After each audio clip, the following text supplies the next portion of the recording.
மாஞ்சா. நம்மள பல பேர் இத பத்தி கேள்விப்பட்டிருப்போம். சென்னையில சில வருடங்களுக்கு முன்னாடி வரைக்கும் இந்த மாஞ்சானால அங்கங்க ஆக்சிடென்ட்ஸ் பதிவாயிருக்கு. ஒரு சில நேரங்கள்ல உயிரிழப்புகளும் நடந்திருக்கு. ஆனா கடந்த ஒரு சில வருடங்களா இதனால எந்த பாதிப்புகளும் பதிவாகல. 2015ல அப்போ இருந்த போலீஸ் கமிஷனர் ஜார்ஜ் இந்த மாஞ்சாவ தடை செஞ்சிருக்காரு. ஆனா அதுக்கப்புறமும் அங்கங்க இந்த மாஞ்சா நூல் பயன்படுத்தப்பட்டுட்டு தான் இருந்திருக்கு. 2020ல கொரோனா அப்போ இது மறுபடியும் அதிகமாயிருக்கு. அந்த டைம்ல மட்டும் 18 பேர் இந்த மாஞ்சா நூல்கள்னால பாதிக்கப்பட்டிருக்காங்க. இது எப்படி மறுபடியும் இவ்வளவு அதிகமாச்சு அப்படின்னு விசாரிக்க ஆரம்பிச்சிருக்காங்க.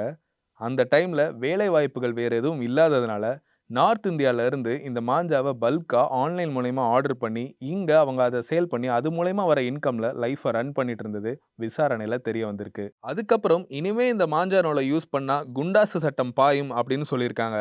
ஆனா, கடந்த அக்டோபர் மாதம் தான், அதாவது 2023 அக்டோபர் மாதம் தான், இந்த மாஞ்சா நூல கம்ப்ளீட்டா பேன் பண்றோம் அப்படின்னு தமிழ்நாடு கவர்ன்மெண்ட் அனௌன்ஸ் பண்ணியிருக்காங்க.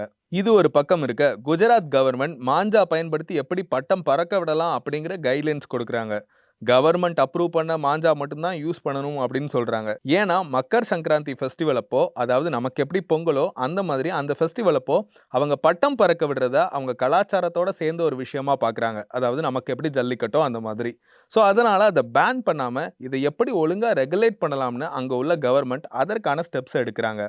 பட் கவர்ன்மெண்ட் என்னதான் ஸ்டெப்ஸ் எடுத்தாலும், நம்ம உயிருக்கு நாம தானே பொறுப்பு அப்படின்னு சொல்லி, அங்க உள்ள பொதுமக்கள் எல்லாருமே, குறிப்பா டூ வீலர்ஸ் பயன்படுத்துறவங்க எல்லாருமே, இந்த மாதிரி ஒரு விஷயத்த அவங்க டூ வீலர்ஸ்ல மாட்டியிருக்காங்க. இத கைட் புரொடெக்டர் அப்படின்னு சொல்லி யூஸ் பண்றாங்க. இதனால 80% அவங்க உயிர அவங்க பாதுகாத்துக்க முடியும் அப்படின்னு சொல்றாங்க. நான் முன்னாடியே சொன்ன மாதிரி சென்னையில கடந்த சில வருடங்களா இந்த மாஞ்சா நூல்னால எந்த பாதிப்புகளும் பதிவாகல. ஆனா இன்னமும் ஒரு சில இடங்கள்ல இந்த மாஞ்சா நூல் பயன்பாட்டுல இருக்க தான் செய்யுது. பதிவாகாத பாதிப்புகள் நடந்துட்டு தான் இருக்கு. ஒருவேளை நீங்க இருக்கிற ஏரியால இந்த மாஞ்சா நூலுடைய புழக்கம் இருக்குது. இதனால நமக்கு ஆபத்து ஏற்படும் அப்படின்னு நீங்க பயந்து பயந்து வெளிய போறீங்க அப்படின்னா, இந்த மாதிரியான ஒரு கைட் புரொடெக்டர் வாங்கி உங்க பைக்ல நீங்க யூஸ் பண்ணலாம். இந்த மாஞ்சானால மனுஷங்களுக்கு மட்டும் தான் ஆபத்தா அப்படின்னு கேட்டா இல்ல. பேர்ட்ஸ், அனிமல்ஸ்னு மத்த உயிர்களுக்கும் ஆபத்து இருக்கு. அது மட்டும் இல்லாம இந்த மாஞ்சா நூல்கள் ட்ரெயினேஜ் சிஸ்டத்த பிளாக் பண்ற பிரச்சனையும் ஏற்படுத்துது.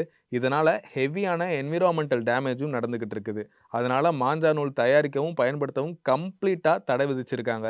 இந்த தடையும் மீறி இந்த செயல்கள்ல ஈடுபட்டா, சுற்றுச்சூழல் பாதுகாப்பு சட்டம் 1986, ஒன்றிய சட்டம் 29, 1986 படி ஃபைன் போடப்படும் அப்படின்னு சொல்லியிருக்காங்க.